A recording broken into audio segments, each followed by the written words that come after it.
नमस्कार, मैं हूं प्रीति रघुनंदन। आप देख रहे हैं पत्थर की लकीर। कोरोना का खतरा जिस तेजी से बढ़ रहा है, उससे बचने के लिए बड़ा सबसे ज्यादा हथियार है तो यह है ये रक्षक, जिसे हम मास्क कहते हैं। न्यूज़ 18 मास्क के लिए मुहिम चला रहा है, #मास्क पहनो इंडिया। मेरे चेहरे पर जो आप मास्क इस वक्त देख रहे हैं वो कोरोना से बचाता है, इसलिए आप भी मास्क को जरूर पहनिए।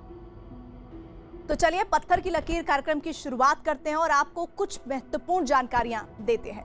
बीते 24 घंटे में कोरोना के अब तक के सबसे ज्यादा 4,12,000 मरीज मिले हैं और सरकारी आंकड़ों के मुताबिक बीते 24 घंटों में अब तक की सबसे ज्यादा मौत हुई है। मौत का आंकड़ा 3,980। देश में विकराल रूप धारण करती जा रही महामारी के इस दौर में हर इंसान घबराया हुआ है।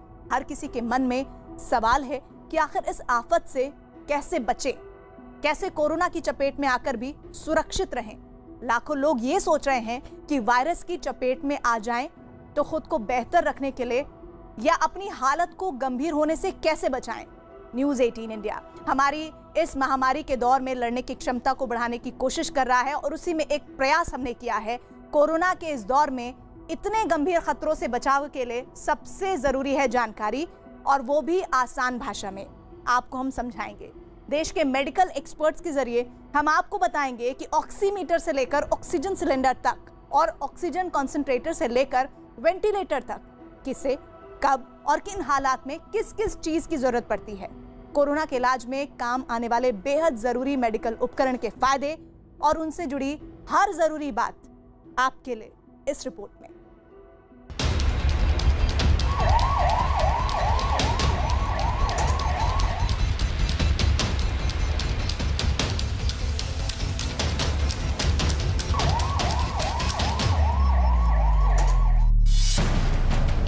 देश के अस्पतालों से भयावह तस्वीरें सामने आ रही हैं। शहर शहर दवाओं की दुकान पर भीड़ लगी है।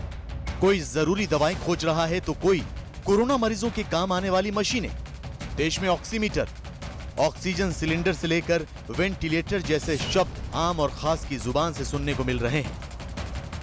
एक्चुअली मैं बहुत परेशान हूँ इस टाइम पे। ऑक्सीजन, पहले से ऑक्सीजन सिलेंडर नहीं मिलते हैं, फिर सिलेंडरों की इतनी ज़्यादा पैसे मांगे जाते हैं कि हम लोग अफोर्ड नहीं कर पाते हैं। लूटा नहीं जा रहा, बहुत ज्यादा लूटा जा रहा है। कितने देर का वेटिंग है? कल रात से आप लोग? कल रात से सर। आप लोग अस्पताल से हैं? आप लोग अपने पेशेंट के लिए कि अस्पताल से? अपने पेशेंट के। आज न्यूज़ 18 इंडिया आपको दिखाने जा रहा है कोरोना मरीजों के काम आने वाले खास उपकरण और इन्हें इस्तेमाल करने के आसान तरीके बता रहे हैं देश के मशहूर डॉक्टर। कोरोना मरीजों के लिए सबसे जरूरी बताया गया है ऑक्सीमीटर। अगर किसी कोरोना मरीज की तबीयत बिगड़ती है तो उसके लिए ऑक्सीजन सिलेंडर का इंतजाम किया जाता है, जो आजकल दुर्लभ हो गया है। इसलिए अब लोग जिक्र कर रहे हैं ऑक्सीजन कंसंट्रेटर का, जिनसे मरीजों को ऑक्सीजन दिया जा सके। देश में बेड की कमी और खास तौर पर वेंटिलेटर बेड की कमी। तो वेंटिलेटर क्या है और डॉक्टर इसके जरिए कैसे इलाज करते हैं? कोरोना मरीजों की देखभाल और उनके इलाज के लिए काम आने वाले इन उपकरणों के बारे में आपको कुछ डॉक्टर्स आसान भाषा में बताने जा रहे हैं। कोरोना मरीजों को डॉक्टर अपने खून में ऑक्सीजन का स्तर बार बार जांचने की सलाह दे रहे हैं। इसके लिए बार बार एक मशीन का नाम लिया जा रहा है और वो है ऑक्सीमीटर। ये ऑक्सीमीटर आखिर है क्या, ये बता रही हैं सायन अस्पताल मुंबई में एनेस्थीसिया डिपार्टमेंट की हेड डॉक्टर अनिला मालदे। देखो, ऑक्सीमीटर जो है वो अपने बॉडी के टिश्यूज में, यानी कि अभी आप उंगली डालोगे तो उंगली में यहाँ कितना ऑक्सीजन का प्रमाण है वो मेजर करता है। अभी नॉर्मल एक आदमी है तो उसके सैचुरेशन जो है, यानी कि हीमोग्लोबिन में कितना ऑक्सीजन परसेंटेज भरा है, तो नॉर्मली 100% सैचुरेशन होना चाहिए, 100% ये होना चाहिए। कोरोना से फेफड़ों पर बुरा असर पड़ता है और सांस लेने में दिक्कत होती है। सांस लेने में दिक्कत होती है तो हमारे शरीर में ऑक्सीजन का स्तर घट जाता है। ये छोटी सी मशीन बड़े काम की है, क्योंकि ये समय रहते बता देती है कि हमें कब डॉक्टर से संपर्क करना है। तो अब आसान भाषा में समझिए ये काम कैसे करती है। देखिए, छोटी सी डिवाइस है, इसको हम बोलते हैं पल्स ऑक्सीमीटर। बहुत काम की डिवाइस है और कोरोना के पेशेंट के लिए बहुत लाभदायक है। जिनको कोरोना है अपने घर में छोटी सी डिवाइस को रखें, बड़े आसानी से केमिस्ट को मिल जाता है। ये आपका ऑक्सीजन लेवल चेक करता है, जिससे हमें मालूम पड़ता है कि आप ज़्यादा बीमार तो नहीं है। अगर आपका लेवल इस मशीन के अंदर 93 या उसके कम आता है तो आपको तुरंत अस्पताल जाना है या डॉक्टर संपर्क करना है। मैं आपको बताता हूँ इसका इस्तेमाल कैसे करते हैं। छोटी सी मशीन है, इसको ऐसे खोलेंगे, अपने फिंगर को डालेंगे और यहाँ से इसको बटन दबा के ऑन कर देंगे। अब देखिए इसमें 2 फिगर आ रही हैं। ऊपर वाला आपको जो दिखा रहा है वो ऑक्सीजन लेवल दिखाएगा। ये देखिए मेरा 99 आ रहा है, जिसका मतलब मैं परफेक्टली ठीक हूँ। नीचे मेरा हार्ट रेट 68 आ रहा है। तो आपको इसको इस्तेमाल करना, अगर ये लेवल ऊपर वाला आपका 93 या इसके नीचे आता है, इसका मतलब आपकी तबीयत बिगड़ रही है और आपको अस्पताल में या डॉक्टर को संपर्क करना है। कोई भी फिंगर यूज़ कर सकते हैं? हाँ, इसमें कोई भी फिंगर इस्तेमाल कर सकते हैं, फ़र्क नहीं पड़ता बहुत सिग्निफिकेंट, पर ये बहुत ही यूज़फुल डिवाइस है, आपके घर में ज़रूर होनी चाहिए। और इसको सर लगाने का तरीका यही है, उंगली ऐसे रखनी है? हाँ, बस ऐसे करके, कोई मुश्किल काम नहीं, आप किसी भी फिंगर में लगा लें, ये सैचुरेशन लेवल दिखा देगा। ये थोड़ा बहुत 1-8 डिग्री का वेरिएशन हो सकता है, पर अदरवाइज बहुत एक्यूरेट होता है ये, और ये प्रैक्टिकल लाइफ सेविंग है कोरोना के टाइम में। जैसे कि दिल्ली मेडिकल काउंसिल के अध्यक्ष डॉक्टर अरुण गुप्ता ने बताया कि ऑक्सीमीटर अगर खून में ऑक्सीजन का स्तर 93 से कम बताता है तो डॉक्टर से संपर्क करें। डॉक्टर की सलाह पर ही इस समय कोरोना मरीजों को घर पर ऑक्सीजन दी जा रही है। अभी जबकि प्रमाण 96 से कम हो जाता है, 92, 90 होता है, तो एक डेंजर सिग्नल यानी एक वार्निंग मिलता है कि नहीं, इसका ऑक्सीजन कम हो रहा है, अभी कुछ उसको एक्शन लेनी चाहिए, उसको ऑक्सीजन देना चाहिए। फिर सपोज कोई मरीज का सैचुरेशन हमेशा 94 रहता है, उसको हम 6 मिनट चलने को बोलेंगे और 6 मिनट चलने के बाद उसका फिर से हम लोग फिंगर पल्स ऑक्सीमीटर से सैचुरेशन मेजर करते हैं और वो काफी कम हो गया है। इनिशियल 94 था और बाद में वो आ गया 88, तो यानी कि मींस 3-4% से वो कम हो गया, यानी कि ये आदमी भी अभी बॉर्डर लाइन स्टेज में है, उसको भी हमको ऑक्सीजन देना जरूरी हो जाता है। जिन मरीजों के खून में ऑक्सीजन की कमी है, उन्हें ऑक्सीजन देने के लिए इस्तेमाल हो रहा है ऑक्सीजन सिलेंडर। ऑक्सीजन सिलेंडर के लिए लंबी लंबी कतारें लगी हैं। लोग जूझ कर अपनों के लिए ऑक्सीजन का बंदोबस्त कर रहे हैं और घर पर ही ऑक्सीजन दे रहे हैं, लेकिन सिलेंडर को प्रयोग करने में सावधानी बहुत बरतनी पड़ती है। दरअसल सिलेंडर में ऑक्सीजन गैस का हाई प्रेशर यानी उच्च दबाव होता है। ऑक्सीजन आग भड़काने में मददगार होती है, इसलिए इस सिलेंडर को गर्म चीजों और आग से दूर रखना चाहिए। जिस कमरे में मरीज को ऑक्सीजन दी जा रही है, उस कमरे में माचिस, धूप बत्ती, अगरबत्ती जैसी कोई चीज ना जलाएं। साथ ही ध्यान रखें कि मरीज को उतनी ही ऑक्सीजन दें जितनी डॉक्टर ने बताई। ज्यादा ऑक्सीजन घातक हो सकती है। ऑक्सीजन सिलेंडर उन्हीं मरीजों के लिए जरूरी होता है जिनको ज्यादा ऑक्सीजन की जरूरत होती है। डिपेंडेंट नहीं है, पर इसकी लिमिटेशन ये है ऑक्सीजन कॉन्सेंट्रेटर की, एक बहुत ज्यादा नहीं प्रोड्यूस करता ऑक्सीजन। अगर 5 लीटर या कुछ मशीनें 10 लीटर तक देती हैं, पर आपको किसी को बहुत ज्यादा ऑक्सीजन चाहिए 15, 20, 50 लीटर, तो फिर आप कॉन्सेंट्रेटर नहीं ऑक्सीजन सिलेंडर यूज करने पड़ते हैं। जैसे कि डॉक्टर अरुण गुप्ता ने बताया कि जिन कोरोना मरीजों को ज्यादा ऑक्सीजन की जरूरत है, उनके लिए ही सिलेंडर जरूरी होता है, सबको इसकी जरूरत नहीं होती। तो फिर जिन्हें कम ऑक्सीजन की जरूरत है, उनके लिए क्या किया जा सकता है?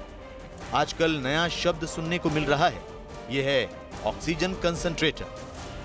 तो ये आखिर क्या है?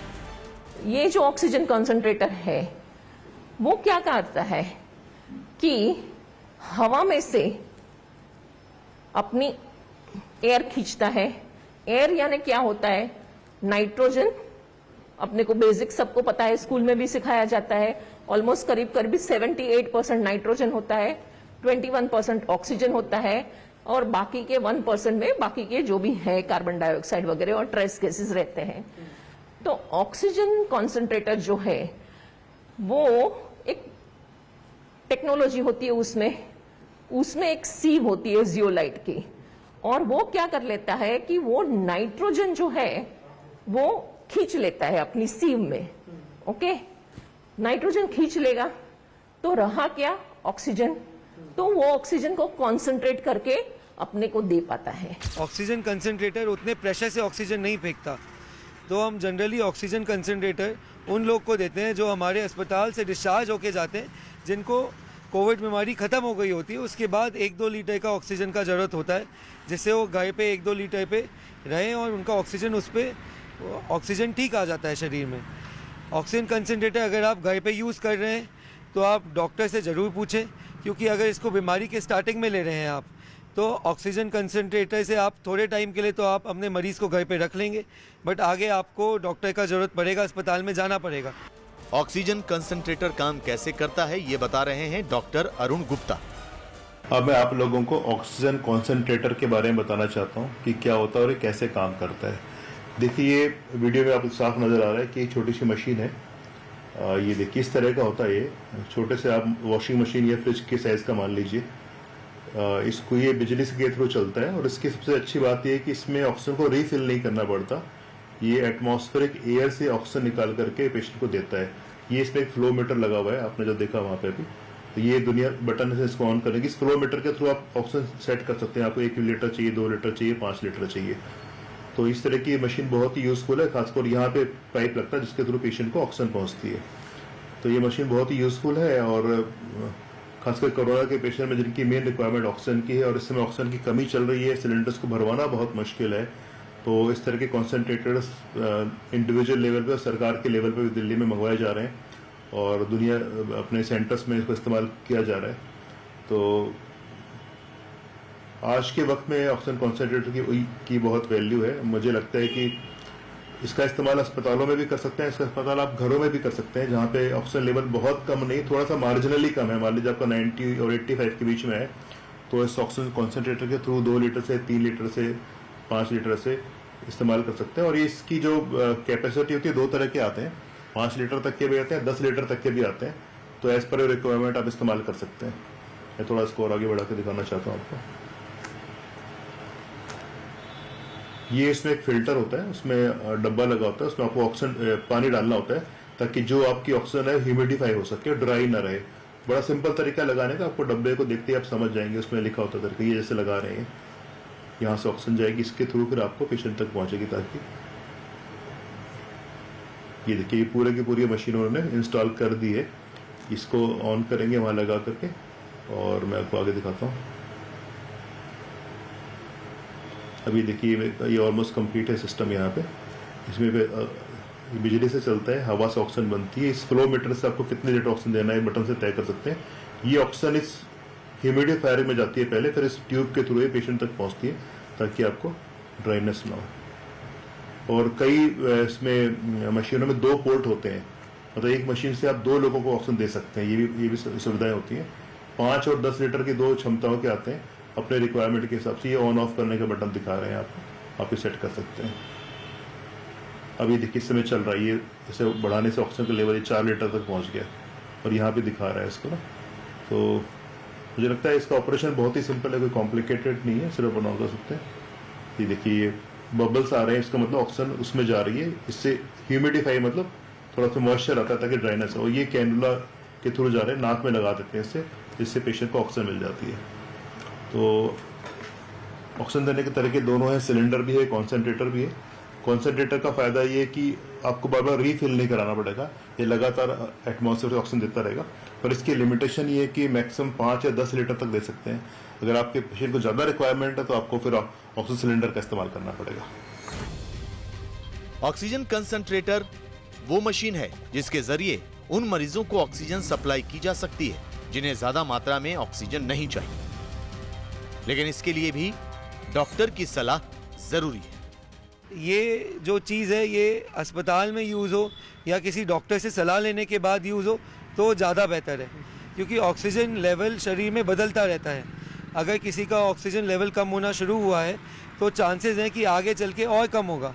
तो एक टाइम ऐसा आएगा सिर्फ ऑक्सीजन कंसंट्रेटर से काम नहीं चलेगा। अगर किसी मरीज की स्थिति ऑक्सीजन कंसंट्रेटर से भी नहीं सुधरती तो फिर जरूरत पड़ती है अस्पताल में इलाज कराने की। इलाज में सबसे गंभीर चरण होता है वेंटिलेटर। ये टाइप के जो मशीन होते हैं फुल फ्लेज्ड, उसको वेंटिलेटर बोलते हैं। तो ये जो फुल फ्लेज्ड वेंटिलेटर है वो कनेक्ट हो जाता है तो ये ऑलमोस्ट पूरा सपोर्ट देते हैं। जब तक फुफ्से गंभीर परिस्थिति में से बाहर न आए तब तक वो मशीन उसको सपोर्ट देता रहता है, समझे आप। तो इसमें क्या है, इसमें भी ये जो वेंटिलेटर्स होते हैं वो काफी सोफिस्टिकेटेड होते हैं। उसमें पेशेंट को जितना सपोर्ट चाहिए उतना सपोर्ट हम एडजस्ट कर सकते हैं। तो वेंटिलेटर एक ऐसी मशीन है जो प्रेशर से हवा फेंकती है। एक टाइम आता है कोविड की बीमारी में जब सिर्फ ऑक्सीजन से काम नहीं चलता, फेफड़े कमज़ोर हो जाते हैं और जो सांस लेने की जो मसल्स हैं वो कमज़ोर हो जाती है।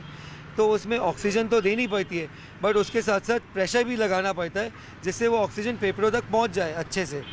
तो इस टाइम हमें वेंटिलेटर काम आता है और वेंटिलेटर लगाना पड़ता है। जब ऑक्सीजन से काम नहीं चलता तो हम वेंटिलेटर लगाते हैं जो फेफड़ों को खोल देते हैं और उसमें ऑक्सीजन का एक्सचेंज आराम से अच्छी तरह हो पाता है। वेंटिलेटर भी अलग अलग तरह के होते हैं और मरीज की स्थिति के हिसाब से इस्तेमाल किए जाते हैं। देखिए, जब कोरोना के पेशेंट की तबीयत बहुत ज़्यादा ख़राब हो जाती है और नॉर्मल तरीके से ऑक्सीजन देने से बात नहीं बनती तो कई बार हमें मैकेनिकल वेंटिलेटर्स का इस्तेमाल करना पड़ता है। मैकेनिकल वेंटिलेटर्स एक तरह की मशीनें होती हैं जो सांस लेने में हेल्प करते हैं और शरीर में ऑक्सीजन जाने में हेल्प करते हैं। मैं आपको शॉर्ट में बताना चाहूँगा कि वेंटिलेटर क्या होता है और कैसे काम करते हैं। देखिए, ज़्यादातर मरीजों को तो माइल्ड ऑक्सीजन से काम बन जाता है। बहुत कुछ लोगों को वहाँ तक पहुँचते हैं जहाँ की वेंटिलेटर की रिक्वायरमेंट होती है। और वेंटिलेटर बेसिकली क्या होता है कि जब हम सांस लेते हैं तो हवा से के थ्रू ऑक्सीजन हमारे फेफड़ों में पहुँचती है और फेफड़ों में पहुँच करके वो हमारे फेफड़ों के थ्रू हमारी ब्लड वेसल्स में जाती है जहाँ से ऑक्सीजन पूरे शरीर के हिस्सों में पहुँचती है जहाँ ये पहुँचनी चाहिए। जैसे हमारे फेफड़े हैं, ये ऊपर से ट्रेकिया जिसके थ्रू हवा आती है। तो आप एटमॉस्फेयर से ब्रीथ करेंगे तो ट्रेकिया के थ्रू ये दोनों लंग्स में हवा पहुंचेगी और लंग्स में जाने के बाद छोटे छोटे वेसल्स होती हैं, छोटी एल्वोलाइज होती हैं। ये देखिए वेसल्स हैं, ये देखिए किस तरह से हवा अंदर जा रही है और हवा जा करके ये दोनों ये पतले पतले पाइप्स होते हैं जिनको हम ट्रेकिया और ब्रोंकियोल्स कहते हैं। इसके थ्रू आखिरी में जा करके इस तरह के पतली पतली ट्यूब्स बन जाती हैं। इनको एल्वुलर सैक कहते हैं। इसमें आपको देख रहे हैं नसें हैं दो तरह की। एक तो होता है जो प्योर ब्लड होता है जिसमें आर्टरीज कहते हैं, वो कैरी करता है, और एक ये होता है तो जो आप इनहेल कर रहे हैं उसमें ऑक्सीजन आपके ब्लड में जाएगी और कार्बन डाइऑक्साइड ब्लड के थ्रू लंग्स में वापस आएगी। और जब आप सांस को वापस छोड़ेंगे तो वो हवा जिसमें ऑक्सीजन कम है पर कार्बन डाइऑक्साइड ज्यादा वो बाहर चली गई। ये सर्कल चलता रहता है बार बार, ये ऑक्सीजन अंदर जाती है और कार्बन डाइऑक्साइड बाहर आती है, ऐसे हम ब्रीथ करते हैं। पर कोरोना के पेशेंट में क्या होता है, आखिरी में ये देखिए ये फ्लूइड भर जाता है जाकर के जहाँ पे हवा एक्सचेंज होनी चाहिए। अब इसके फ्लूइड भरने से ऑक्सीजन अंदर जा नहीं पाती और कार्बन डाइऑक्साइड निकल नहीं पाती, तो आप कहते हैं कि शरीर के अंदर ऑक्सीजन की कमी होगी। और वेंटिलेटर कैसे काम करते हैं? वेंटिलेटर एक तरह की मशीन होती है, देखिए मशीन है, हमने पेशेंट को अटैच कर दिया। वेंटिलेटर के थ्रू ये आखिरी में जाके, ये कई बार आप मैकेनिकली हाथ से भी इस्तेमाल कर सकते हैं दबा करके, पर ये मशीन वाला वेंटिलेटर है। इसके थ्रू ये ऑक्सीजन वाली एयर गई और पेशेंट के अंदर गई, पेशेंट ने ब्रीथ किया और कार्बन डाइऑक्साइड वाली बाहर आ गई। पहले ये वेंटिलेटर से निकल के एक छोटी ट्यूब होती है जो हम पेशेंट के गले में डालते हैं, उसके थ्रू लंग्स में जाती है। और ये थोड़ा टेक्निकल चीज़ें हैं कि पहले निकल के ह्यूमिडिफाई किया जाता है, उसको गर्म किया जाता है ताकि वो टेम्परेचर में पहुंचे। पर आप मेन बात समझने की है कि वेंटिलेटर एक ऐसी मशीन है जो आपके, अगर आपको सांस की दिक्कत है और आपके ऑक्सीजन की लेवल मेंटेन नहीं हो पा रहा तो मशीन के द्वारा प्रेशर से आपको ऑक्सीजन पहुंचाएंगे और वो जाकर के आपके ब्लड में ऑक्सीजन लेवल मेंटेन करेगा। गंभीर कोरोना मरीजों के लिए वेंटिलेटर इस्तेमाल किया जाता है।